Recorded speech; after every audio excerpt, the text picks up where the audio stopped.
So, for recaps, there's probably more Powerpuff Girls. We're not going to do every episode of the Powerpuff Girls because we'd like to do an episode on it, in a bit. We're probably going to recap it in, the coming weeks if there's like a really remarkable episode. Yeah. Because we do want to do an episode on it. Also, because they've been doing like 3 episodes a week, and that's too many. It's a bit of an overload.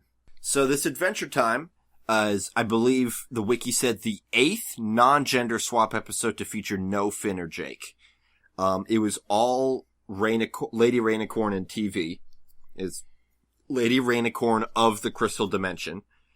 It went through 2 working titles before that, Lady Rainicorn and the Crystal Dimension, and Lady Rainicorn in the Crystal Dimension. They went with of, which I guess is a lateral move. I mean, I guess it's more indicative of it being an origin story, I guess. That's what this is. It's sort of weird that, like, we let Lady Rainicorn just be Lady Rainicorn without really looking into deeper shit until just now, but here we are. We see where... we obviously knew she came from the Crystal Dimension because that's where Rainicorns come from, as established by the episode where we saw her parents in, I believe, season 2. And now we know why she left. Yeah. And so she kicks TV she doesn't kick TV out of the house. She says, like, get a job, TV. Fuck. And then she goes on a lunch date with PB, and TV's like, do you guys still hang out? And she's like, yeah, whatever. And TV's just jerking around the house. He finds this hidden crystal sandwich and eats it, and then tries to pawn the box that he found it in to make money. And so he goes to the market, and another Rainicorn there, named Lee, finds him. He's like a cool guy with a motorcycle and a nose ring, and like he's got the motorcycle uses Back to the Future levitation technology where the wheels just turn sideways. Yeah. Alternately Mario Kart 8. Which is weird, because can't Rainicorns just fly? Or but he needs to have the thing to be cool. Yeah, he does have that sort of, like, Korean bad boy aesthetic going on. Yeah. You know, he's, who's the guy from Courage? Oh, I forget his name, because his name is never said on screen. The you fool guy? Yeah, the you fool. Watch where you going, you fool. When Tooch and I were at Anime Expo, we street passed a guy who that was his me and catchphrase. Yeah. That was pretty great. Oh man, but D-Lung. D-Lung is the name of that character. Lee was another case of they got one of the Korean crew on the show to voice a character and just speak. Yeah, because they're like... This is also the first time the Korean in the show has ever been subtitled, because I bet, like, for a while they're like, can we make this work without it? Like we did with Lady and Peebs, and the answer was no. Yeah, no. No, not with this one. So... and frankly, they should have done it in some other ones, too. Yeah, it would have been nice. A few, yeah. But, like, here, this is like, the joke isn't gonna work anymore. It's a joke, like, I was talking to my dad about it, it's like, globally speaking, not that many people speak Korean. It's a joke that's really just about animation.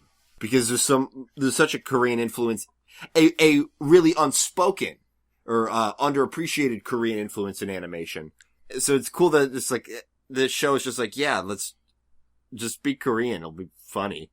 So yeah, Lee shows up. He kidnaps TV, takes him to the Crystal Dimension to get the sandwich out of him. And, TV Lady thinks goes, they're friends, though. He has that song. TV's like, I have a new best friend. Named Lee. Lady follows them in and sees a piece of graffiti that says "Down with Dogs," and we flash back to when she and Lee used to date, and he was like this real, I would say like a self-identifying revolutionary boy who's like trying to fuck up the dog establishment in the the dog is the man, and I'm not gonna take it anymore.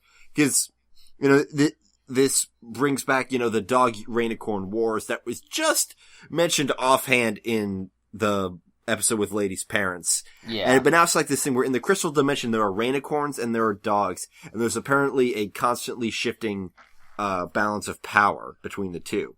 back in the day, he was trying to destroy all dogs, and now he's like trying to destroy all Rainicorns because they're in power. He just wants to be, he's just a rebel for the sake of it.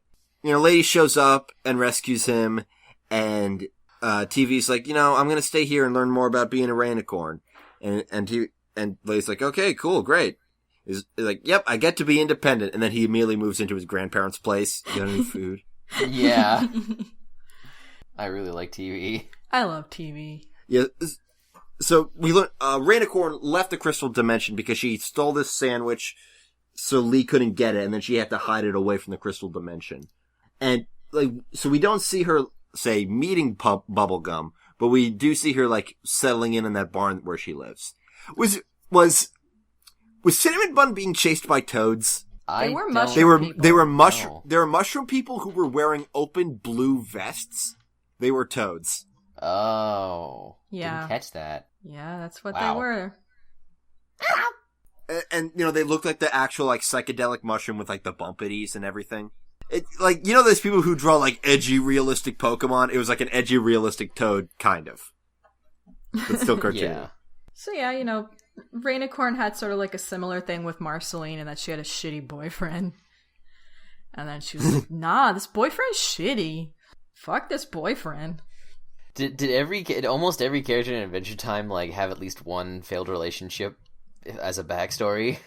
Did Jake? Or, like, go through it in the course of the show? I don't think so, no. He was a fucking... I think Jake's the only principal... Jake's the only principal character who seems to have, who has had a stable relationship from the pilot, and it's always worked. I don't think they've ever had troubles. And he's never flashed back to having another relationship. He was just, you know, his criminal He was a criminal. life. And then he probably got with some floozies here and there. Yeah, maybe. Yeah. I didn't know it was wrong. Well, it's not, Jake. You can sleep whoever you want as long as it's consensual. Oh, whatever. He's a dog, dude. Yeah, and also Fred Stoller was in it as Fred Stoller. My dad watched the episode. It's like, who? He went through the same process of like, who the fuck is this man who I know that I had after I watched Over the Garden Wall, and he was thinking of Over the Garden Wall. I was thinking of the Fairly Odd Parents movie where he's a muffin man. Oh, the Muffin Man. The Muffin Man. Muffin? How's about a muffin? That's just how he is. Oh yeah, he was the coffee guy. The coffee Rainicorn. Yeah. Rainicorn was cute when she was threatening his coffee stuff. Yeah. Like just like stirring her hand in the cappuccino. Oh no. That was a good joke in CwaCoM 2 that Flint had never considered mixing milk and coffee. Yeah. What an innovation. We're in the future. Listen, you're working in the tech industry now, you have to be addicted to caffeine. And then I guess that lady found his monkey attractive. Yeah. Oh, yeah. It's like, hi, not so bad yourself. I'm like, excuse me? I get he's voiced by Neil Patrick Harris, but... Anyway, so, next week we are going to talk about the anime. It's called Wandering Sun, right? Yeah, that's the English title. Yeah. We got a Tumblr message from somebody saying that they recommend reading the manga first because the anime starts in medias res. Yeah. Oh, how long's the manga? Not too long. I started reading the manga. I haven't caught up to where I was. Let me just do a quick googly goog. It was Box Cutter Cade who sent us that message. Yeah, and I agree, because like what I read was similar. The manga has 15 volumes. So that's 123 chapters. That's substantial. You don't gotta read the whole thing, but you know, the anime just starts a bit inwards, like it just skips over the beginning. Yeah, the anime starts when they go to middle school, while the manga starts while they're in elementary school. Ah. So we're gonna endeavor to read at least the elementary portion of the manga first, and we'll draw from that when we talk about the show. And the show's all on Crunchyroll, right? And then the week after that, for Cinco de Mayo, we're going to do El Tigre, The Adventures of Manny Rivera. Woo! All right, so for shout-outs, we've got a really, really nice email from Joshua. Joshua? One of the Joshuas, because there's multiple Joshuas.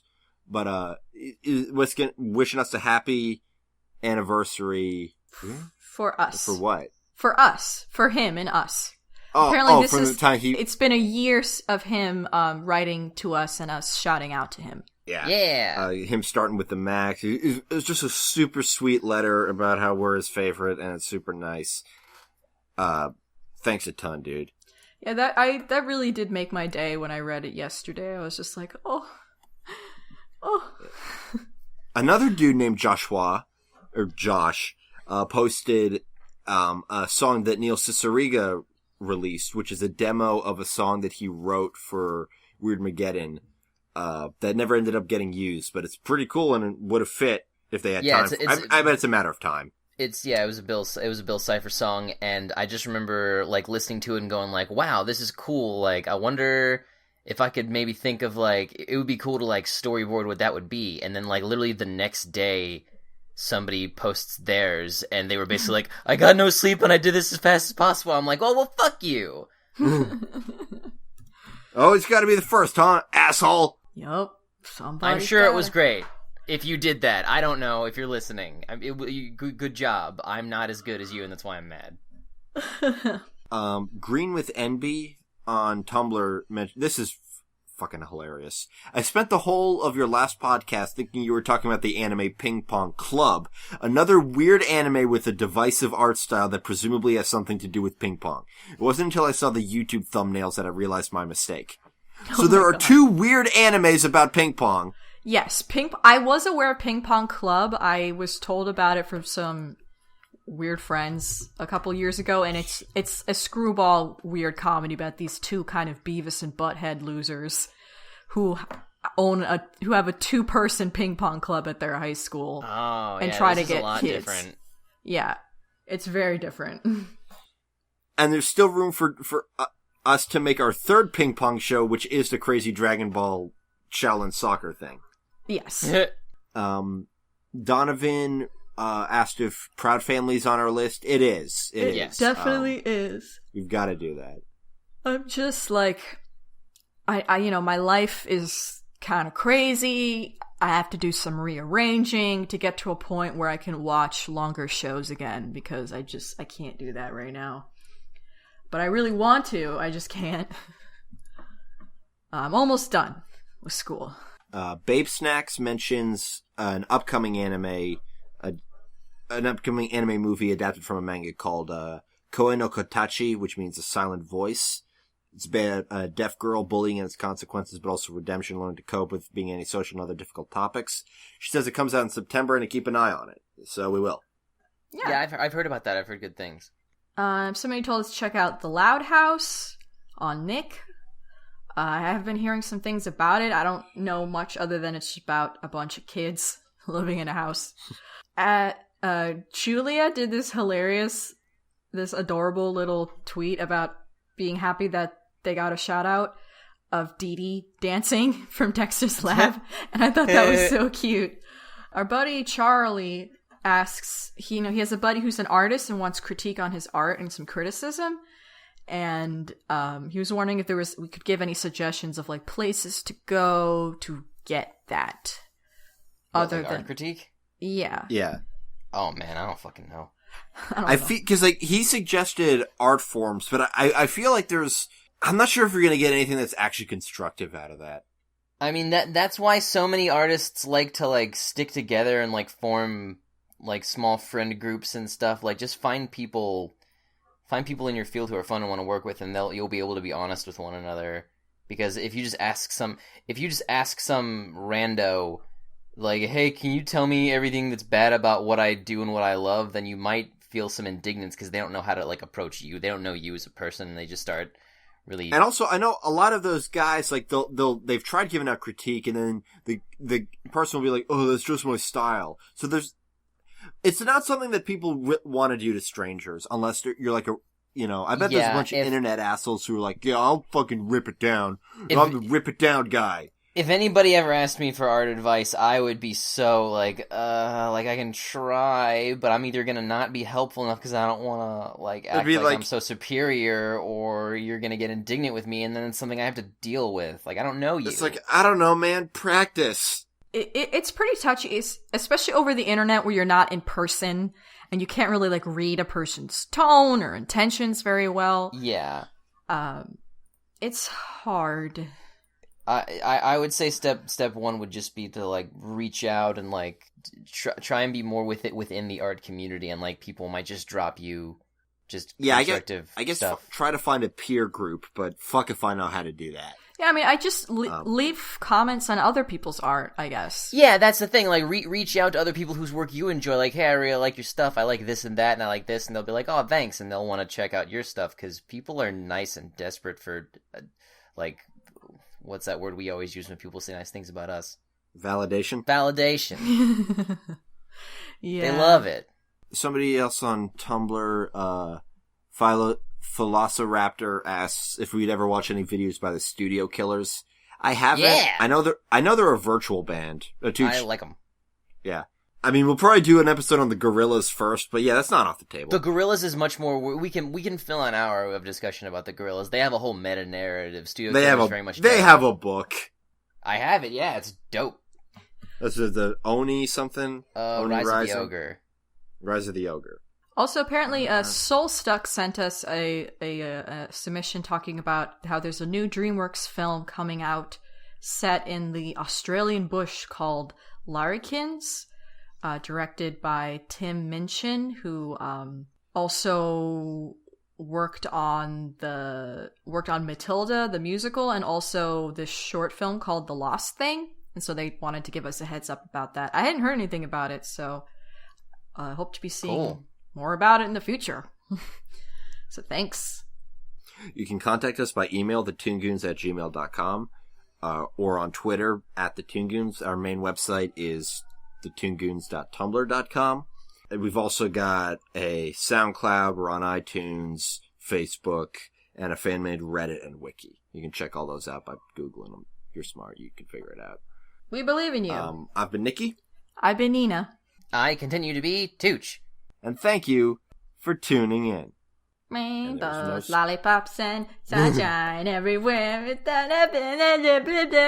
We're together.